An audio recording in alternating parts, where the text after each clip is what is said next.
You're listening to That Home Loan Hub. I'm Zibuni Salimova, here to make home loans and property investing simple, smart, and stress-free.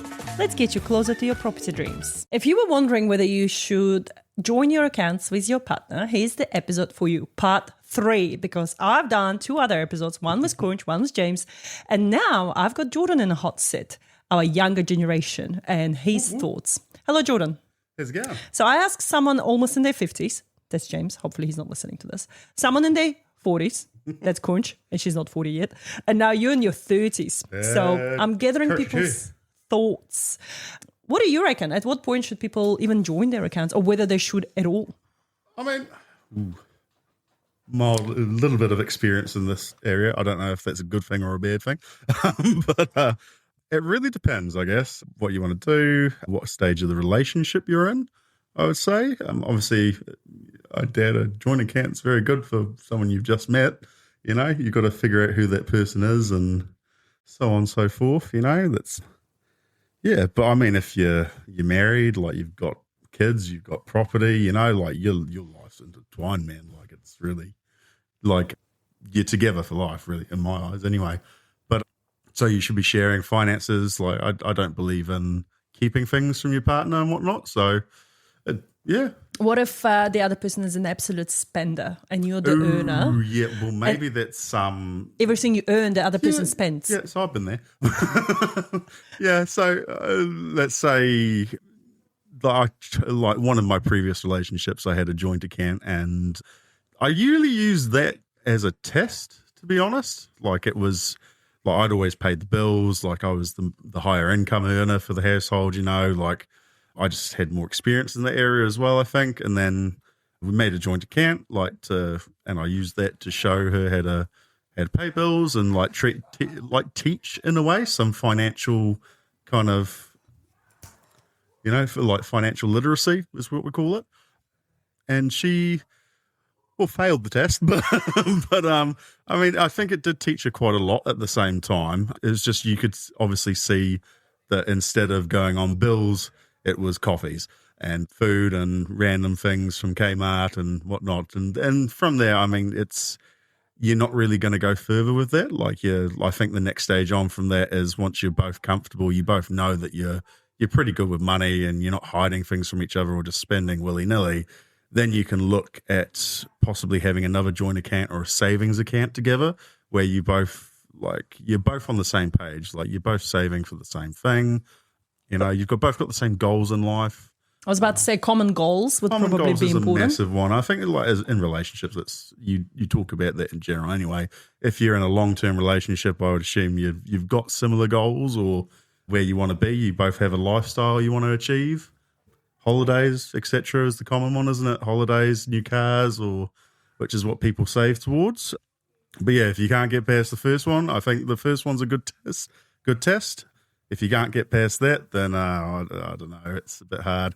And we see that with even people coming in to buy their first properties and stuff, like people hiding debts as well. And, you know, I think sometimes that can be a very good, was it a teaching tool? A teaching tool. Teaching tool, like where you both are sometimes, but... Okay, interesting thoughts. So you're a firm believer that if you're in a serious relationship, you're going to have kids together eventually, you want to buy a property, you should really have joint accounts. Yeah. What about still having separate accounts for your own thing? I think you should still have, personally, I still feel like you should have separate accounts, you know, like you have your own money, like that's what you earn in a way, like you both, like I've typed a couple of different ways, like paying bills, like you can do it on a percentage, like let's say I earn 70% of the income of the household, she earns 30%. So I put in 70% of the bills to that joint account and stuff, and everything else is my own, you know, or we have that like next stage, like I was saying, you have a savings account, you both put in 50-50 for that, I feel, you know, or you can do 50-50 for bills. It depends how you both feel about it, what you guys choose. Like, can't tell you how to live your life, but that's just how I do it. But yeah, 50-50 for savings, for that goes towards like holidays you want or just those goals that you have. But the rest of the money, I feel like it's yours, you know, you worked for it, you earned it, you know, like you can use that money however you feel. And I don't think you need to directly see what your other partner has, I don't think, personally.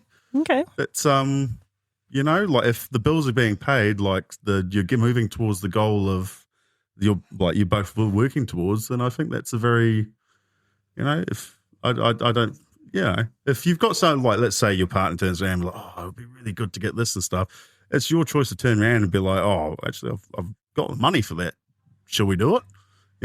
That's up to you then, like you worked hard for that. So from my perspective, should I say. I love it. Now, this is really good to hear because I think a lot of the time when we're trying to help clients and if they don't have it figured out yet between them of where they're heading, it's really hard to help them to get to that point. Yeah. And often you would see that, they might start a pre-approval and then they might not go ahead further because one might get cold feet of, being scared of the bigger bills, or if they haven't sorted out between themselves who's going to pay for what, then that will stall the process. So often it's really important to talk to the couples, especially if they're coming to buy their first home, they've been together for only a year or two. How is it going to look like once they move in? Because flatting is one thing, when you're just flatting, that's one thing. But when you're actually jointly responsible for something big as a mortgage, communication is the key. And planning is the key, especially like you're a guy, you're going to get a woman and she might have a child. She might be the one. I'll just be a woman. She might take the time off work. Yeah. And how's that going to look like? How does that look? To me, that depends on, I think the smarter way of looking at it is who's the higher income earner, who has the time for it kind of thing. I would quite happily stay at home with my kids, and chill out and take up those tasks if my partner was earning more and whatnot. If that was, viable, I'd still like to work myself, as I've had partner in the past who's exactly like wanted to work part-time as well, and that's perfectly fine, as long as we're making enough money for the daycare and feel like we're both putting in at home, it's... Okay. Yeah. Brilliant. Jordan, thank you so much for your thoughts. For those that have ideas of what we should cover next, please feel free to reach out to us. We are here for you. And for those that don't know about Jordan, go back and have a look at the podcast Jordan and I recorded about his journey into his first home. We'll try to link it up in the comments below. Thank you guys. Until next time. And that's a wrap on That Home Loan Hub. Don't forget to hit subscribe and join me next time for more property tips and tricks. Your next smart move starts here.